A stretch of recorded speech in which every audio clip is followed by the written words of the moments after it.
Hey guys, welcome back. I hope you're having an amazing day. Let's get right into the stories. The first one is an entitled People Story. I've always loved gardening. There's just something so relaxing about getting your hands dirty, nurturing seeds into beautiful flowers, and watching your yard transform into a little oasis. When my husband and I bought our first house last year, I was over the moon to finally have a garden of my own. The previous owners had let the yard go, so I had my work cut out for me. But I didn't mind. I spent weeks ripping up overgrown weeds, turning over soil, and planting my dream garden. I decided on a cottage garden style, with informal flower beds bursting with bright blossoms. I envisioned it being a welcoming sanctuary for birds, bees, and butterflies. After months of hard work, my garden started taking shape. I planted all sorts of flowers: daisies, lilies, lavender, sunflowers. I wanted a joyful riot of colors and textures. Whenever I watered my garden or deadheaded spent blooms, I felt a deep sense of pride. This little patch of earth was my happy place. That is, until Helen moved in across the street. I first met her when she marched over and introduced herself as the president of our neighborhood's homeowner association. I politely explained that I wasn't actually part of the homeowner association, but she brushed it off. Everyone on this street is part of the homeowner association, dear. It keeps our neighborhood looking pristine. I'm sure you understand. I didn't have the energy to argue, so I simply nodded and said I looked forward to being neighborly. Over the next few weeks, Helen became a thorn in my side. She nitpicked everything. My mailbox was crooked, my trash cans visible from the street, my car parked too close to the curb. No matter how hard I tried to appease her, it was never enough. One Saturday morning, I was in my front yard, pruning roses, when Helen stormed over, her face pinched in anger. "Just what do you think you're doing?" she demanded. I blinked in confusion. Pruning my roses? "No, all those ghastly weeds you've planted." She gestured in disgust at my garden. My hackles rose. "You mean the flowers I've been growing?" Helen scoffed. "Flowers! Don't be silly, those are weeds, through and through. Our homeowner association guidelines strictly prohibit weeds. All yards must be clean and orderly." I took a deep breath, trying to stay calm. "Helen, as I've told you before, I'm not part of the homeowner association. I'll plant whatever flowers I please in my own yard." Helen's nostrils flared. "The arrogance! How dare you flout our rules so flagrantly? Consider this your first and final warning. Get rid of these weeds or face the consequences." With that, she whirled around and stomped away. I shook my head in disbelief. Clearly there was no reasoning with her. I resolved to simply ignore her crazy demands. This was my yard, my garden, my rules. For a few weeks I lucked out and didn't see hide nor hair of Helen. My garden flourished through spring, erupting in a joyful riot of color. I added some metal butterfly sculptures and an arbor tucked away in a shady corner. Each day working amongst my flowers brought me immense happiness. Then one morning in June, I opened my front door to get the newspaper and was horrified to see an official notice from the homeowner association nailed to my door. According to the letter, I was being fined $50,000 for excessive weed growth violating neighborhood standards. $50,000? For growing flowers? I saw red. This was unbelievable. Helen had lost her damn mind if she thought I was paying a single cent. The letter went on to threaten further action, including putting a lien on my house if I didn't pay the fine and remove the weeds within 2 weeks. Well, if Helen wanted to play hardball, then so be it. I marched straight over to her house and pounded on the door until she answered, scowling. "Yes?" Helen asked in clipped tones. "I got your bogus fine letter," I said, waving the notice in her pinched face. "I wanted to tell you in person that I won't be paying a cent. My garden stays." Helen's scowl deepened. "You have no respect for authority, do you? I am the president of this homeowner association, and you will do as I say and pay the fine." I stood firm. "Let me be clear. I am not, nor will I ever be, part of your stupid homeowner association. You have zero power over what I do on my property. If you try to put a lien on my house, I'll see you in court." I didn't give her a chance to respond before marching back home, fuming. I immediately called my friend Jenny, who also happened to be a real estate attorney. She reassured me that I was in the right, and any liens would be thrown out since I wasn't an homeowner association member. However, she agreed to send Helen an official cease and desist letter on my behalf. Jenny also helped me file harassment complaints against both Helen and the homeowner association board. I collected evidence including photos of my garden, a log of all Helen's frivolous complaints against me, and character statements from other neighbors who were fed up with her tyranny. A few weeks later, I received notice that a hearing had been scheduled with the Homeowner Association Board to address the complaints against Helen and determine if she should be removed as president. Jenny agreed to attend as my representative. The night of the hearing, I waited anxiously at home, pacing around my garden for comfort. Finally, around 9 p.m., I got a triumphant call from Jenny. The board had ruled unanimously to remove Helen as president, effective immediately. Even better, they agreed to dissolve the homeowner association altogether because of her misconduct. I wouldn't be getting any more bogus fines over my flowers. I trenched down to Helen's to deliver the good news in person. She opened the door looking utterly defeated. "Well, I thought you should know the homeowner association has been disbanded," I said politely. Helen just blinked silently. "Anyway, I won't take up more of your time. Have a nice night." I gave her a cheerful wave and sauntered back home, leaving her standing speechless on the doorstep. My garden has continued thriving all summer long, more stunning than ever. It's been wonderful not having Helen around inventing problems. The neighborhood actually feels more harmonious without her nonsense homeowner association rules dividing us. I finally have the peaceful sanctuary I always dreamed of. And nothing makes me happier than strolling my garden each evening, secures in the knowledge that I can grow any flowers I please. The next one is a pro-revenge story. It was 1994 in a chain grocery store with a truly awful manager who was straight out of business school. He was also the regional office director's son, so he was Teflon. Anything that went wrong got pinned on an assistant manager and/or hushed up at the regional level. Awful had managed to install his mistress as one of the assistant managers. I only saw her in the store twice, and both times she was shopping. One of the times she didn't even pay. Awful paid no attention to people's time constraints. We had a bunch of teenagers there who were attending summer school. He didn't care. He scheduled however he wanted and left us to swap shifts among ourselves. I personally saw him tell one girl she'd have to miss school because he needed her on shift and she couldn't find coverage. Crazy illegal. He didn't care about legalities. Awful's belief was that if the computer would accept it, then it was fine. It was the early days of computerized payroll, so the system would take literally anything with no checks. He made the teenagers work hours they legally couldn't. I'm talking too late, too early, and lots of overtime. If they complained, he threatened to fire them. That was his answer to everything, and work wasn't easy to come by in that area. There were teenagers in tears because he wouldn't let them take time for family vacations, or they were being forced to miss tests at school. One guy was fired because he went to his sister's wedding. He'd warned Awful about it months in advance, and it was a holiday weekend, so nobody could swap. Awful was very rarely, if ever, in the store his entire shift.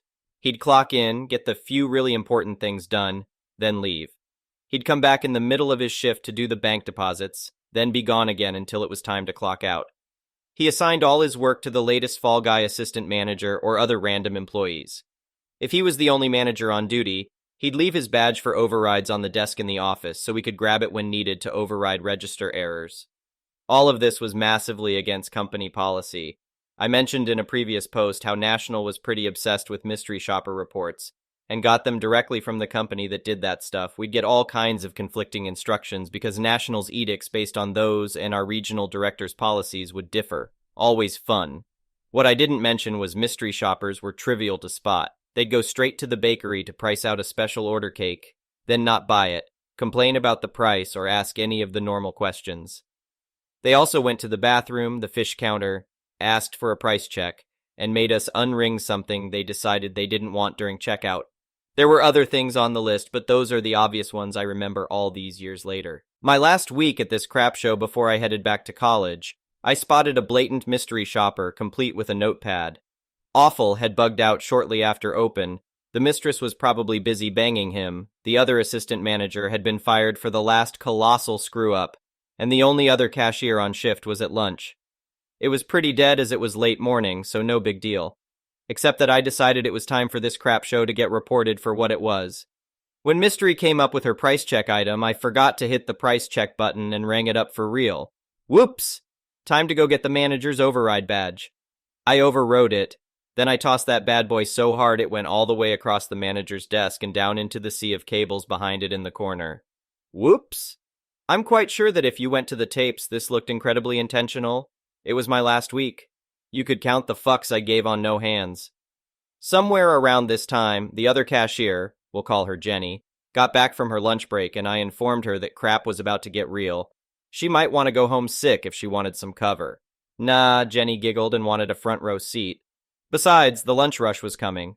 We had a construction area nearby, and a lot of the guys came for the prepared foods for a cheap hot lunch. We started to get the lunch rush and more of a crowd by the time Mystery made it up to my register to check out. Of course, she needed me to unring something for her checklist. So I flipped on the "Help me Obi-Wan" light. Nothing happened. I called for Awful over the intercom by manager first name last name. Jenny caught on real fast and told me to just go get the badge from the office. Awful first name last name must be doing the money drop or something. I pointed out to Jenny that was against company policy. She rolled her eyes and told me that's what Awful first name last name had said to do. Now where was that override badge? I headed up to the office and made a good show of looking for it. Called down to Jenny asking if she had it. Nope. Jenny abandoned the big order she was ringing up and came up to the little office to give a cursory look around. This is where the whole story took a turn I hadn't gamed out. See, I was just going to give Mystery a very bad visit with many violations to report. There'd have been an embarrassing reaming from National and possibly even an investigation. Jenny had other plans. Jenny was going nuclear. Jenny apologized to the mystery shopper, but she was going to have to get in Jenny's line now. I couldn't void the transaction or log into 2 registers at once, so I was going to help her pack it up, and Jenny would get to Mystery as soon as she could. Now this is somewhat bullcrap.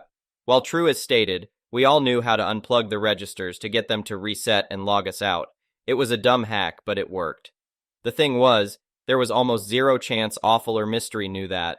Mystery must have loved her mystery shopping gig because she was the most cheerful, screwed-over customer you ever did see. She smiled, assured us everything was fine, and scribbled in her notebook the whole time. Literally, while I'm loading up Mystery's card at my register, Jenny accidentally rang up a gallon of milk about 6 times. Whoops! No override card, no manager, no head cashier with any power either. Cost-saving cuts there that Awful made early in his days before I arrived. We apologized profusely to the customers, but explained we had no idea where Awful was. Offered to check in the back. Sent a bagger out to check the lot in case Awful was on a smoke break. No joy. As this fiasco rolled on, we had a lot of very unhappy customers on our hands, and the downright giddy Mystery who stayed to the bitter end. We were demanded to call a manager. We tried all Awful's known numbers. Who's above him? Oh, that's regional. We were not allowed to call them. Very strict instructions, true and very against company policy, from manager first name last name, but we can give you their number. The phone's right over there. Many took advantage. We also got yelled at a lot, but despite some sympathy for the customers, we were loving every second of it. Regional took about 2 hours to get somebody down to the store who could clear the registers. Nobody else in the store had permissions on that system. Awful still hadn't shown up. Regional dude overrode the registers, but by then the damage was done. We'd missed the whole lunch rush. No hot food was sold. Our metrics for the day were going to be unbelievably crappy. Regional dude was on the phone frantically trying to figure out how to cover this mess up for his boss, Awful's father, and decided to blame it on a computer outage. I think they intentionally broke some equipment to help sell that story. Awful rolled in after I clocked out, but I'm told Regional dude was still there doing Awful's job. Awful was unbearable for the next couple of days, but I had a foot out the door. Jenny, it turned out, simply didn't care because she'd been doing the work of a head cashier without the pay. It took a few weeks for the fallout to happen, and you bet I kept in touch with Jenny to find out. From this point, I only know what Jenny told me as I was back in college a few states away. A few weeks later, an audit team from National came down to investigate. The mystery shopper story hadn't lined up with the computer outage story, and something was obviously hinky. They dug into the books and found all the labor violations for minors working overtime and too early, late. Interviewed the employees and found out about the scheduling during school time problems. Manager absenteeism, no vacation being allowed. Also that the store was constantly short-staffed. No crap, people ran for the hills as soon as they got anything else. Finally, an assistant manager was on payroll full-time, but nobody had ever seen her work. She clocked in and out within seconds of AM every shift he worked, but was never there. Them dots ain't hard to connect. I don't know if they covered up all the labor violations or not. Probably that would have caused massive fines. I was too young to know to report them. However, Awful, his father, and his mistress all got fired or resigned quietly. The store reportedly went back to being pretty functional after that. Jenny got a better job and left within the year. I never worked retail again. The next one is a petty revenge story. Back in the Stone Age known as the 80s, when Karen was just a pretty name, 8 proto-Karens went out for lunch at an upscale restaurant. They had a wonderful time at their lunch, sending their waitress Mindy scurrying for more of this and a side of that, snapping their fingers for more coffee now. Mindy kept her cool and served them courteously and efficiently, but the Karens were never satisfied and kept asking for more. You know the type. At the end of their 2-hour stay, the ladies' bill came to $200. They paid and then handed Mindy a $5 tip. Mindy stayed calm and handed the tip back. With dignity, she explained, "I can't accept this. It is an insult to my service." Being proto-Karens, of course, they complained to the owner, who fired Mindy on the spot, right there in front of the smirking customers and the whole restaurant. A regular customer, a local executive, was dining there at the time and saw the whole thing unfold. He was livid about how his favorite hardworking server was treated. He did 2 things after that. First, he paid his own bill and assured the owner he would be sharing the story about how Mindy was treated within the local business community. Second, he walked Mindy out and offered her a job. The young exec was my dad, and Mindy ended up working for him for the next 20 years as a trusted lieutenant in his firm. Mom loved her, and Mindy was like an extra grandma to me. The restaurant lost a ton of business. Mindy was well liked, and Dad had, well, still has, a way of getting his messages heard by as many people as possible. The next one is a malicious compliance story. I work in a field where urgent response is the entire purpose. My employer became suddenly budget conscious, which led to them becoming much more stringent about our frequent overtime. We were told that all scheduled overtime had to be approved. Cool. No issue there.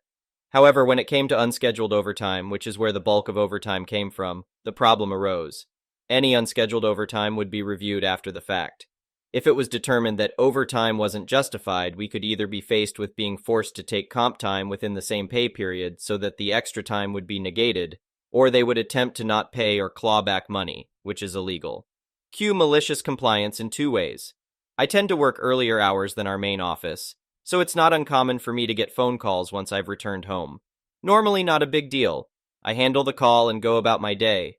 Most times, because it's only a few minutes, I don't even request the overtime pay. This all changed once the policy went into effect. The very first day under the new rules, I received a call from our main office about 10 minutes after I got home. I answered the phone by stating, "Hello, my workday ended 10 minutes ago. Would you like me to continue this call on overtime, or can this be dealt with tomorrow?" The response was, "No overtime, this will only take a minute." I ultimately ended the call and dealt with the issue the following day. This occurred about a half dozen times over the span of a few days. I really made my point on this one. I received a phone call after hours that I was needed for an urgent, not emergent, I wouldn't have jeopardized anything to make a point response. I listened to the details of what was occurring and informed my supervisor that I'd be happy to get on the road, just as soon as they'd send me an email stating that an after-hours response was required and overtime for the night was authorized. Nothing crazy, just a sentence or 2. The response I got was, "Just get on the road. I'll send you an email later or tomorrow." But I refused. I informed them that I was off duty, and they could either send me the email as requested so I'd be covered, or they could have someone from outside my territory respond in my place, which would have delayed the response over an hour.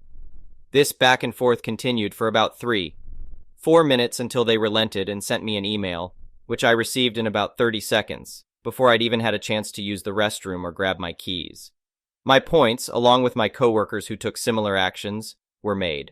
Our leadership only pressed forward with requiring approval for pre-scheduled overtime, and even that has gone by the wayside. The next one is an entitled people story. Next month, I, F, am going away on vacation with a longtime friend, F. We are going to the Caribbean for 5 nights. It is not all-inclusive, so we will be responsible for paying for food, drinks, and any activities. She asked me how much was I bringing in cash. I said $300 cash plus debit and credit cards. She told me she is going to bring $300 cash, but no debit or credit cards. She said she is on a budget, and $300 is her limit. I explained that comes around to only $60 per day. This is not one of the cheaper Caribbean islands, so food and drink alone won't leave her with much left over.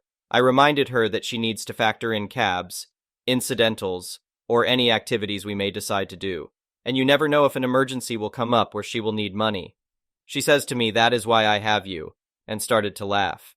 That pissed me off to no end. I tell her that we are both adults who are responsible for our own selves. It would be one thing if she lost her purse and needed money. I would float her money before she even had time to ask. But to purposely use me as her backup ATM is not going to work.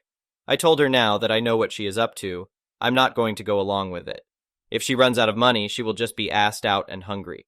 She needs to bring her cards with her for her own good. She is now telling me I am too harsh, and she will bring extra money, but no cards. I told her to do what she wants, but if there is an emergency, she is on her own. Thank you for watching. I would really appreciate it if you could like the video and subscribe to our channel if you haven't already. We'll see you again tomorrow.